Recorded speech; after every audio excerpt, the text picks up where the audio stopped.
Hola, bienvenidos a este nuevo vídeo de programación de las cosas con Arduino y Bitblock. En este vídeo vamos a tratar un concepto de condicionales avanzados o de lógica booleana avanzada.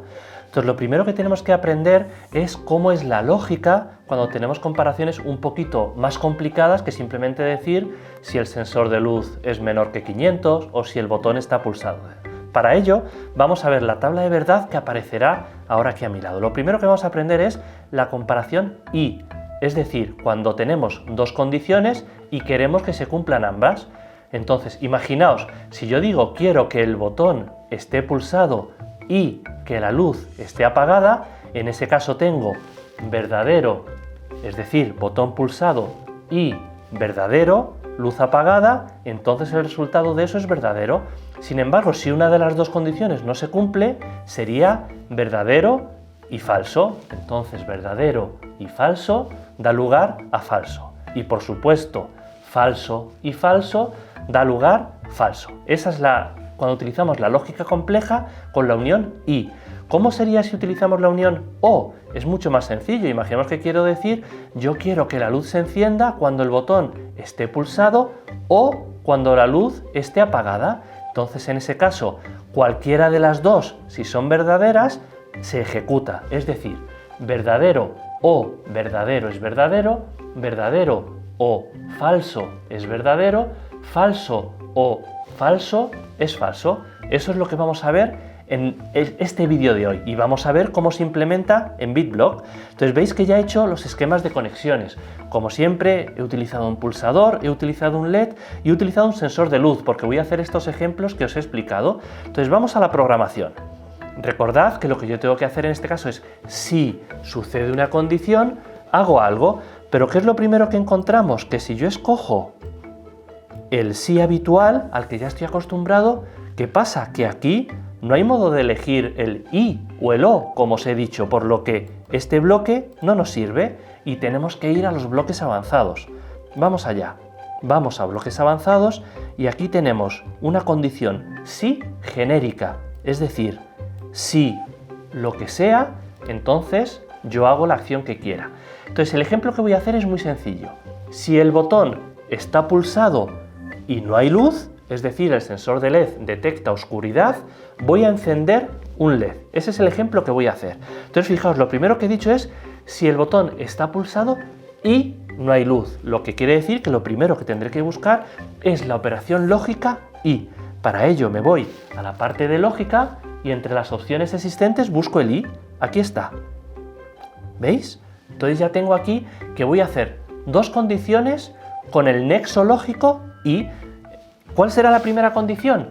Si el botón está pulsado y la segunda, si hay poca luz. Entonces ahora lo que tengo que buscar es la operación lógica de comparación. Fijaos, las tengo aquí, en el mismo sitio que el i.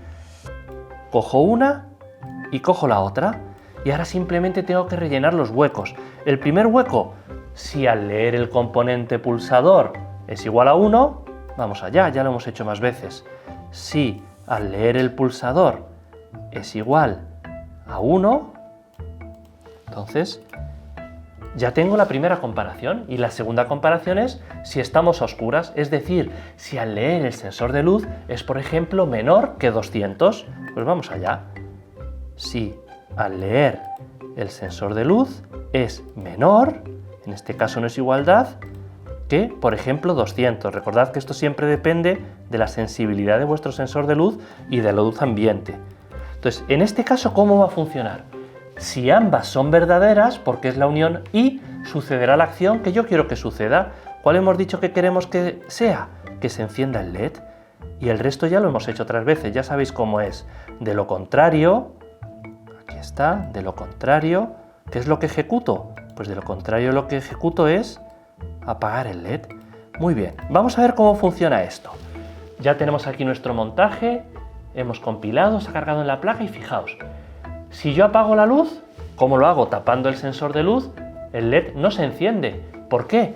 Porque una condición es falsa y la otra es verdadera. Y hemos dicho que falso y verdadero es falso, luego no se enciende.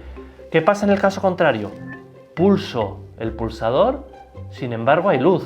En este caso estamos en un caso de verdadero y falso. Tampoco sucede. ¿Cómo conseguimos que se encienda el LED? Que sucedan las dos condiciones, es decir, que el sensor de luz detecte oscuridad y esté pulsado el botón. Vamos a verlo. Pulso el botón, tapo el sensor de luz y efectivamente el LED se enciende, porque la condición que yo he ejecutado es el I. ¿Qué pasaría si en lugar de I ponemos O? Es decir, ¿qué hemos dicho? ¿Cómo funciona el O? El O basta que una de las dos condiciones sea verdadera. Vamos a ver cómo funciona. Compilamos, cargamos en la placa y vamos a probarlo. Fijaos, si no hago nada, como ambas son falsas, es decir, el botón no está pulsado y hay luz, entonces tenemos falso o falso, es falso, no se ejecuta. Pero fijaos qué pasa si ahora pulso el botón. Lo pulso y el LED se enciende. ¿Por qué? Porque verdadero o falso es verdadero. Suelto el botón y pulso el LED. Fijaos, perdón, y tapo el sensor de luz. Fijaos, también se enciende el LED porque falso o verdadero es verdadero, y obviamente si ejecuto las dos acciones, tapo y pulso, verdadero o verdadero es verdadero y se enciende el LED. Entonces con esto ya habéis aprendido a hacer sentencias lógicas complejas, anidadas que también se llama, y hemos visto cómo se utilizan dentro de los condicionales. Podéis utilizarlo también en cualquier tipo de sentencia donde haya que evaluar verdadero o falso, en un bucle for, en un bucle while, siempre es válido. Ojo, tened mucho cuidado porque en el aula esto le cuesta mucho a los niños. De hecho, los estudios en psicología cognitiva dicen que los niños menores de 10 años no son capaces de procesar sentencias lógicas complejas. Venga, vamos a ello. Muchas gracias.